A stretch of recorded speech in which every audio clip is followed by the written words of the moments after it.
Yo, Formula, the DOC, would have been one of the dopest MCs of all time, but for that stupid accident that he had back in the day, man. Welcome back to the second segment of the hashtag Brothers of Baseball show right here on the BGC Sports Network. Willie Epteen Jr., man, holding it down, rolling solo, man. My family is not with me on this episode, but it's all good. Just in case you missed it in the first segment, the Bauer outage is coming.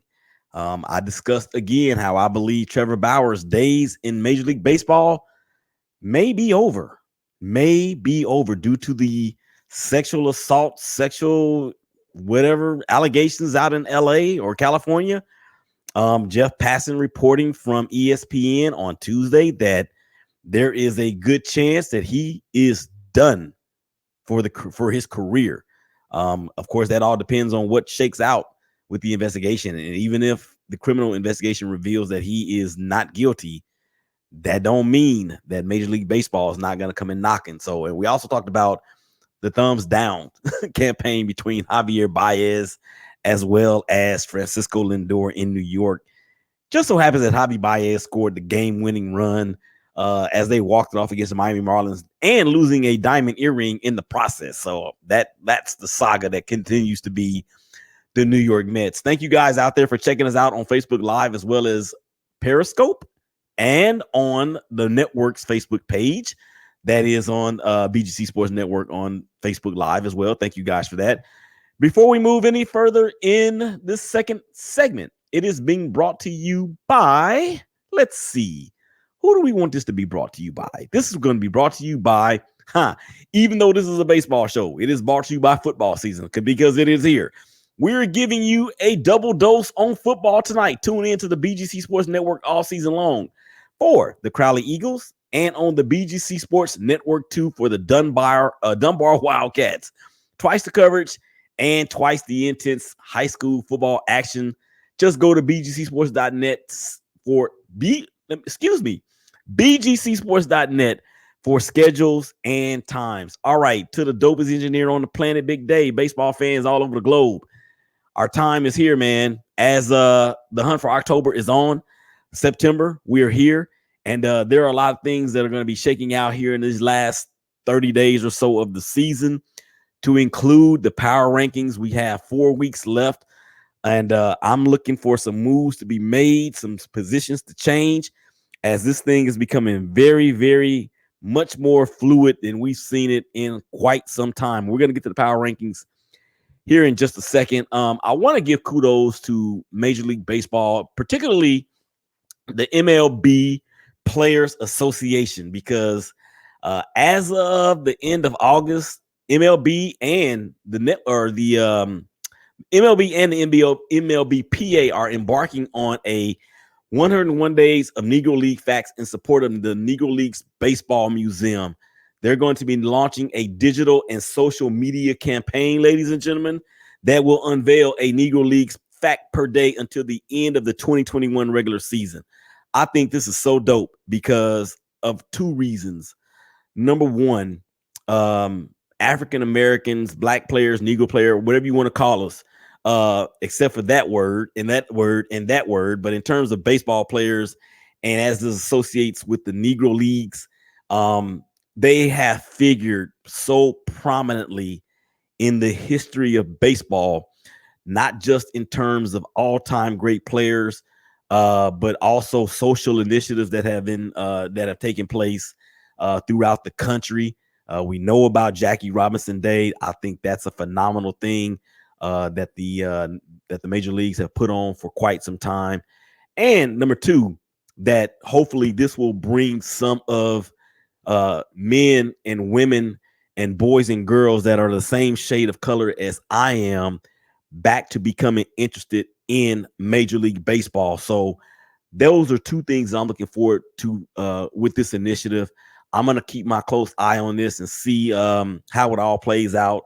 And again, just hope that it leads somewhere where the excitement can be generated back in our community once again. So kudos and shout out to the MLB and the MLB PA. All right, so it's been a couple weeks since I've talked to you guys, and so that means there's been a couple weeks since we've had the power rankings. There have been some shakeups and shakedowns and all kind of stuff that I'm not particularly happy about when it comes to my favorite team, the Oakland A's. We're gonna get to that here in just a quick second. So big day. Without any further ado, man, hit the music. All right. Power rankings, hashtag Bros of Baseball power rankings, this edition. Of course, top 5 in the National League, top 5 in the American League. Just a bit outside, hashtag Jabo in both leagues, and then we will break down the top 10 in the majors. So, with that being said, let's get it. Let's start in the National League. Let's start in the senior circuit because I like what I'm seeing from a team that I didn't think would be here. And here they are. And who are we talking about? We're talking about the number 5 team, the Cincinnati Reds. Joey Votto. Let's just talk about Joey Votto for just a quick second. He had that stretch in August where he hit a home run seemingly like every other inning. And what he has done at the age of 37, he by far is the MVP of that team. Number 4, the Atlanta Braves. What can you say? They're searching for their 5th consecutive National League East championship. They made those moves at the deadline. They got probably one of the best players in the majors in Jorge Soler in the trade from the Kansas City Royals. Even though Mike Soroka, their promising young pitcher, went down with another season-ending injury earlier in the year, and their rotation, excuse me, has taken a bit of a hit all year round. They're here, and they actually are the best team in the worst division in baseball. Number 3, the Milwaukee Brewers, steady, consistent, under the radar, filled with stars. And they have a Cy Young Award candidate as well in their rotation. Number 2, the Los Angeles Dodgers. They have been probably the 2nd or 3rd hottest team since the deadline, particularly since the All-Star break. Mookie Betts just came off the IL and went deep. His mom actually threw out the opening pitch as well. So the Dodgers are number 2 at this point in the power rankings. And why not? Number 1, the San Francisco Giants. I don't have nothing else to say about the Giants. They're just the Giants, and they are doing giant things. All right, let's run it back, man, one more time. Cincinnati Reds, Atlanta Braves, Milwaukee Brewers, Los Angeles Dodgers, and number 1, the San Francisco Giants. Just a bit outside, San Diego Padres, St. Louis Cardinals, Philadelphia Phillies. The Padres, I talked about them in the Ballers Report podcast as well, and they have taken a steep nosedive. Now, to their credit, or to their potential shake back, if you will, for the rest of the season, Yu Darvish is back, Musgrove is still there, Snell is back, and their rotation is going to be back intact. And you think they can make a run for the border? Make a run for the hunt of October to follow up and finish up the season. I had them finishing as one of the wild card playoff spots, and Cincinnati just came up and took it from them. St. Louis Cardinals, good news for them. Their pitcher, one of their star pitchers, Jack Flaherty, no structural damage. He's just going to be resting and relaxing and getting some treatment to get that issue healed up.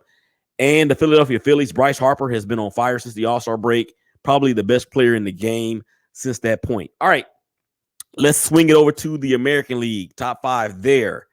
Boston Red Sox. Number 4, Chicago White Sox. Number 3, the New York Yankees. Number 2, the Houston Astros. And the number 1 team in the American League, and they are dominating. I mean, just like straight, just punking fools out there. The Tampa Bay Rays. Let's run it back. Boston Red Sox, they just put their closer on the COVID list. Number 4, Chicago. Oh, by the way, Chris Sale is back as well. He has had a couple of good outings for them. They're going to need him down the stretch. Chicago White Sox, they are the team that is probably going to be, we're going to be mentioning them along with the Brewers in terms of magic numbers first. Those two teams they're gonna clinch their divisions. I'm thinking probably sometime in the second week of September, the way that they're playing. New York Yankees, the New York Yankees had won 13 in a row. 13 in a row. 13 in a row. And now they've lost 3 straight coming into Tuesday. They actually had a 4-game set out in Oakland. They took the first 2 and were well on their way, in my opinion, to taking the whole freaking series. But Montes came in and pitched a gem in the 3rd game, and then in the 4th game, Tony hit a 2-run homer to put the A's up, and they actually went on to win that 4th game, thus getting a split. The Houston Astros, Dusty Baker, hello. Hey, man, they got some bats out there. And Alex Bregman, who they've had really most of the year without him, is back. One of the best third basemen, not only offensively, but defensively in the entire major league ranks. And then number 1, again, the Tampa Bay Rays, Brandon Lau. I remember watching this dude in the World Series last year, and he had a decent postseason. Don't get me wrong. Randy Arozarena is going to be the AL Rookie of the Year. But Brandon Lau, he should be getting MVP votes. I'm serious. This team, they just continue to just dominate. And they have, as of tape time, won 8 in a row, 9 of their last 10. And even with the Yankees having won 13 straight and 13 out of their last 16, they've actually stretched their lead in the American League East. Who does that? Well, the Rays do it. So, once again, Boston Red Sox, Chicago White Sox, New York Yankees, Houston Astros, Tampa Bay Rays, just a bit outside in the American League. That's going to be the Oakland A's, the Toronto Blue Jays, and the Seattle Mariners. The A's, we mentioned, they just came off of a split with the Yankees, have struggled mightily over the last couple weeks, really the last month of the season. Chris Bassett is, I actually saw a report on Tuesday that he wants to pitch again before the end of the year. I don't know how that's going to play out, but hey, if he can come back and be 60% of 100% of what he was during the regular season, okay, we'll take that. And the Blue Jays, man, they continue to be led by those youngsters. Look, Vladimir Guerrero Jr. went deep twice in their last game. That's his 5th multi-home run of the year. And he's trailing Shohei Ohtani for the American League. He has 38. Ohtani has 41. I don't know if the Blue Jays are going to have enough. Robbie Ray is anchoring that staff. Hyunjin Ryu, he is actually on the IL right now himself. So I don't know if they're going to have enough in the pitching rotation, even with the addition of Juan Barrios from the Twins at the deadline. I just don't think they're going to have enough to make up any ground in that wild card chase. And then the Seattle Mariners, I mean, they have surprised. They've been playing some very good baseball out there. Mitch Haniger is a superstar in the making, and they've got some young talent out there as well. And they just flying under the radar. They're only a few games out of the wild card, and I'm not writing them off because of that reason in itself. All right, let's move on to the top 10 in the majors. 4 minutes left to go in this second segment. Let's start at the bottom and go to the top so we can make our ways there. Number 10, the Cincinnati Reds. Number 9, the Boston Red Sox. Number 8, the Atlanta Braves. Number 7, the Chicago White Sox. Number 6, the New York Yankees. Number 5, the Milwaukee Brewers. Number 4, the Houston Astros. Number 3, the LA Dodgers. Number 2, the Tampa Bay Rays. And the number 1 team in all of the majors, the San Francisco Giants. Now, let's talk about the Giants and the Rays for just a second, because neither one have ever really put you in the mind of their offenses. Particularly this year, their offense is really scaring you. And I did this. I looked at this a little bit more closely later last week.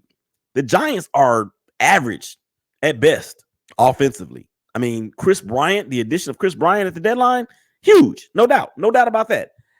But you can actually flip-flop these two teams. And for a team as in the Rays, that has lost Tyler Glass now for the year and probably next year, that traded away Blake Snell, that let Charlie Morton get away in the offseason to the Atlanta Braves, they're even more stout and solid in their rotation than they were last year or the last couple years.